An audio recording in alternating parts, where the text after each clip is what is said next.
Bonjour à vous. Sublimer ou transcender? Pourquoi cette question? Pourquoi cette distinction? Parce que dans la dynamique psycho-émotionnelle, comportementale, relationnelle et dynamique de déploiement de soi, eh bien, peut-être une posture intérieure, une façon de considérer les choses intérieures par rapport et traduit par un mot que nous allons utiliser plutôt qu'un autre, exemple sublimer ou transcender, ne va pas avoir le même impact sur cette fréquence vibratoire qui s'élève ou qui tend à s'abaisser, à notre insu, car nous n'en sommes pas forcément conscients, et surtout, puisque l'impact n'est pas le même, eh bien le résultat, quant à cette dynamique, quant à cette posture, ne sera pas forcément le même non plus. Et une fois encore, Bhagwan Osho Sri Rajneesh, disant dans son livre, le livre des secrets, très bon livre que je vous suggère, dans la dernière page de ce livre, la dernière phrase, il conclut en disant que le seul péché était l'inconscience. Alors bien évidemment, il n'est pas question d'entretenir une quelconque dynamique judéo-chrétienne, qui plus est basée sur l'opposition, la dualité, le manichéisme, vision classique du judéo-christianisme, il faut souffrir pour gagner son paradis. Je ne suis absolument pas dans cette dynamique. Et donc, nous n'allons pas parler de péché, mais plutôt de réalité qui concerne quasi tout le monde. C'est que nous sommes tous en chemin vers l'éveil et que finalement, qui est véritablement éveillé, au-delà d'être réveillé, parce que d'avoir les yeux ouverts, cela ne traduit pas forcément l'état d'éveil, au sens mystique du terme, au sens transcendant du terme. Alors, pourquoi cette distinction sublimée et transcendée? Parce que je voulais vous illustrer ce pourquoi c'est basé cette vidéo du jour, à savoir une amie proche qui a grandi avec une maman qui lui a dit toute son enfance: ma fille, fais attention aux hommes, c'est tous des pourris, te marie pas, etc., etc. Et cette amie s'est mariée et s'est même remariée, puisqu'elle s'est mariée et divorcée 2 fois, et depuis peut-être plus de 20 ans, cette amie aujourd'hui ne veut plus rien savoir des hommes. Et moi, de temps en temps, de la taquiner, de lui dire: alors, comment ça va les amours, quand je la voyais de temps en temps. Et elle de me répondre: alors là, tu sais, il n'y a plus qu'un seul homme qui ne me fera plus jamais de mal. Et il occupe tout mon cœur, il est tout entier dans ma vie maintenant, aujourd'hui. C'est le Christ. Cette femme refusant finalement toute relation et engagement du cœur avec un homme. Pour vous, cette femme, est-ce qu'elle est dans une sublimation ou dans une transcendance quant à sa relation à l'homme? Autre cas de figure tout à fait réel, une autre amie de l'époque qui vous voyait ses parents quand elle était petite fille et qui continue de vous voir ses parents à plus de 50 ans. Et puis cette amie a été mariée, a divorcé et consécutif traduction réactionnelle immédiate au divorce, une dépression réactionnelle. Et puis d'avoir eu un enfant, de l'avoir hébergé jusqu'à 21, 23, 25 ans. Et au moment de quitter le foyer maternel, cette femme a fait une autre dépression, moins forte, mais dépression réactionnelle au départ de l'enfant. Et cette personne, d'avoir le plus souvent sur sa table de nuit, à son chevet, antidépresseurs, 3 boîtes de médicaments, antidépresseurs, anxiolytiques, somnifères. Et puis cette personne,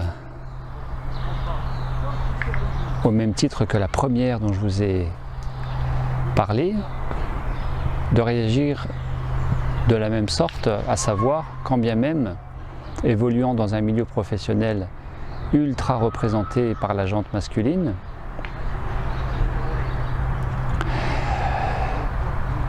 eh bien, cette personne disant qu'elle ne trouvait pas chaussure à son pied et que de toute façon elle ne trouverait personne parce que personne n'était aussi bien et assez bien pour elle et qu'elle en avait pris son parti. Par contre, cette personne de remplir sa vie finalement en parallèle ou en dehors de sa dimension professionnelle, de sa vie professionnelle, et bien de vivre au quotidien avec la lecture, beaucoup de livres, avec la cigarette, beaucoup de cigarettes, avec ses 3 médicaments, 3 psychotropes, antidépresseurs, anxiolytiques, somnifères, et puis le petit verre de vin rouge ou de vin rosé, avec le petit saucisson en apéritif et ces 2 ou 3 amis au féminin proches avec lesquels elle gravite très quotidiennement. Donc de s'être constitué un univers à elle et dont elle se contente et sustente. Est-ce que cette deuxième personne, pour vous, est dans une dynamique de sublimer ou de transcender? Autre cas de figure,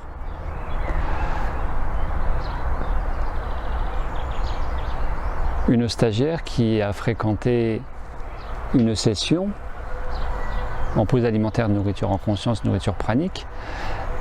dont j'ai été l'animateur l'année passée, 2017, d'avoir eu une histoire de vie personnelle et amoureuse, familiale et amoureuse très difficile, d'avoir été violentée physiquement et sexuellement par le père et le mari, m'avait-elle confié. Eh bien, cette personne de témoigner d'une quasi-dévotion envers un équivalent maternel, Amma, et envers un équivalent paternel, une figure paternelle substitutive, Thich Nhat Hanh, le célèbre moine vietnamien installé dans le sud de la France.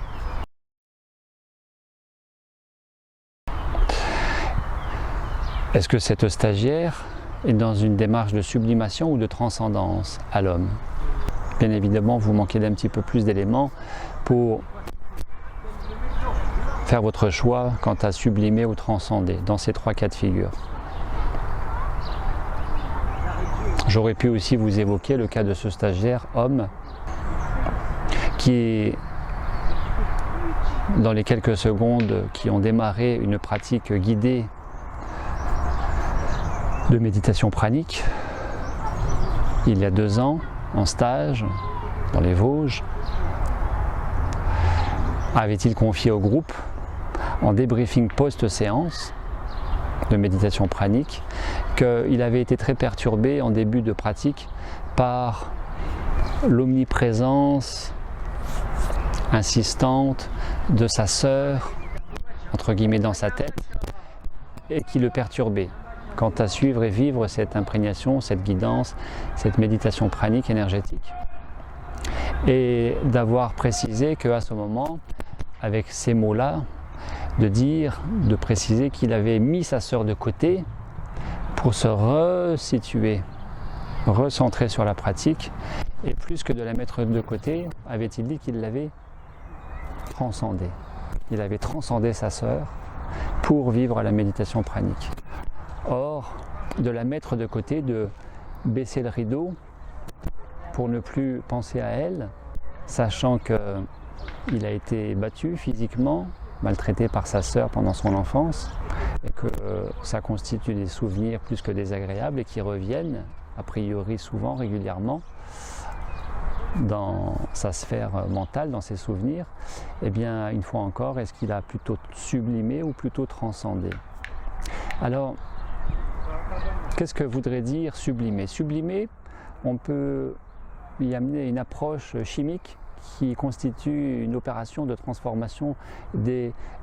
états solides en états gazeux sans passer par la phase liquide. Autrement dit, il n'y a pas de phase de fusion qui permet de passer de solide à liquide et ni de phase d'évaporation qui permet de passer de l'état liquide à gazeux. La sublimation d'un point de vue chimique permet à un agent solide de passer directement de solide à gazeux sans la phase de liquide. Et puis en psychanalyse, en 1905, notre cher Freud, dans ses 3 essais sur la théorie de la sexualité, affirme que sublimer est un mécanisme de défense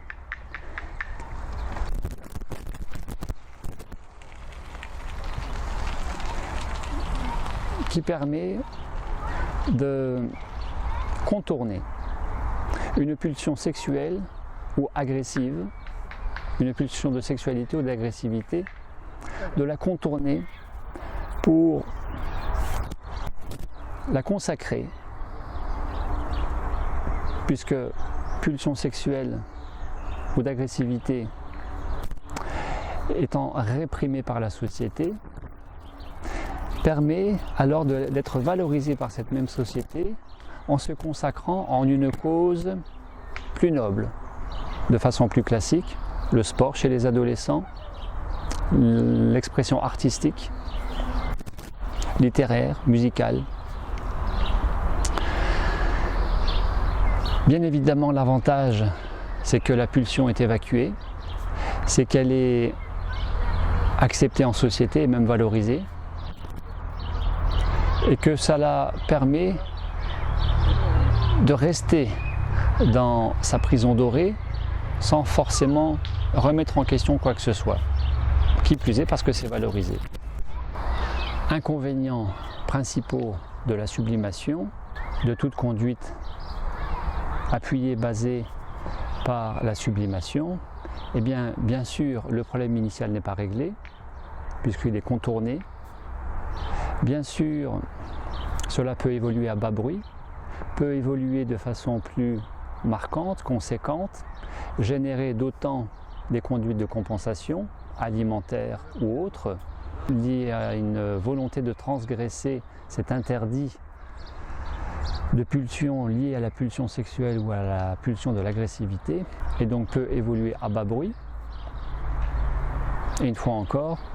générer des conduites de compensation, en ressurgissant plus tard de façon plus conséquente, mais de façon aussi plus préjudiciable. Qu'est-ce que transcender? Transcender, c'est tout l'inverse. Ce n'est pas mettre de côté, ce n'est pas baisser le rideau sur ce qui dérange, ce qui ne va pas. C'est plutôt accueillir, accepter, open, de reconnaître les choses parce que de les regarder en face, de les accepter, de les accueillir, de les métaboliser. Alors, quelle que soit l'approche, la technique, la méthode, la dynamique, seule ou en guidance, coaching ou thérapeutique, eh bien, en tout cas, de transformer. Transcender veut dire transformer et permettre de faire évoluer cette charge dite négative à une pulsion d'agressivité ou pulsion sexuelle, pulsion libidinale, de la faire évoluer en quelque chose qui soit socialement valorisé et bien sûr qui soit en même temps digéré, de manière à ce que cela ne constitue pas une charge émotionnelle pouvant s'inscrire dans les structures biologiques et subtiles, exemple mémoire, mémoire émotionnelle, mémoire cellulaire, et ainsi constituer un kyste émotionnel pouvant générer ou se traduire par un symptôme psychosomatique ou une conduite déviante ou un accident de parcours comme une chute dans un escalier, un accident de voiture, un suicide. Ce que la sublimation peut potentiellement générer en termes de conséquences d'un conflit avec soi-même non réglé et déplacé vers quelque chose de socialement plus valorisé, mais pour autant en sous-bassement, non réglé pour autant. Dans cette même approche psychosomatique, cet ami avec ces 3 psychotropes, je vous le dis maintenant, a entre-temps fait un cancer du sein. Dans une approche psychosomatique pouvant s'expliquer peut-être, je dis bien peut-être, par cette conduite de sublimation dans la lecture et d'autres choses qu'elle a mis en place dans sa vie, à défaut de régler ce conflit familial parental lié à son père et la maintenant à distance d'un véritable épanouissement avec l'homme tout simplement. Cela aussi suggéré en termes d'hypothèse par ces 2 dépressions réactionnelles liées au départ du mari par le divorce et du fils par son émancipation du foyer maternel. Alors comme Abraham Maslow l'a affirmé dans sa pyramide, non pas des 5 mais des 6 besoins,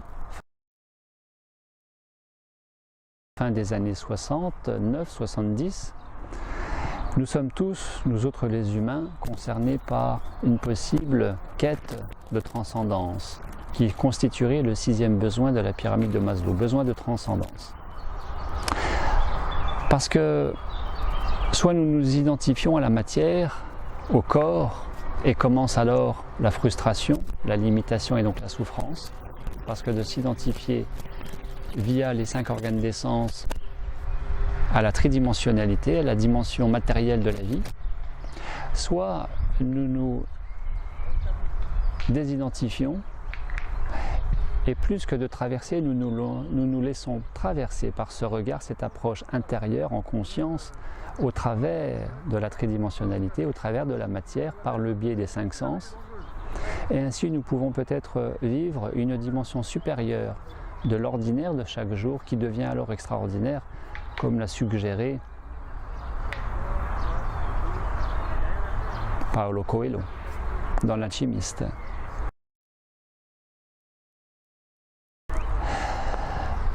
L'extraordinaire et non plus une pseudo-conscience mentale égotique qui, elle, est basée fondamentalement sur la dualité. Or, c'est ce que cette dualité suggère, en n'acceptant pas, en n'accueillant pas, de vouloir contourner les problèmes par évitement et ainsi de favoriser la sublimation. Eh bien, la nourriture pranique, la nourriture en conscience, suggère d'éviter la sublimation, d'éviter de sublimer, d'éviter de contourner, d'éviter de s'opposer, d'éviter. Mais bien plus que ça, bien plus alchimique que ça, d'accueillir ce qui dérange, ce qui est désagréable en vue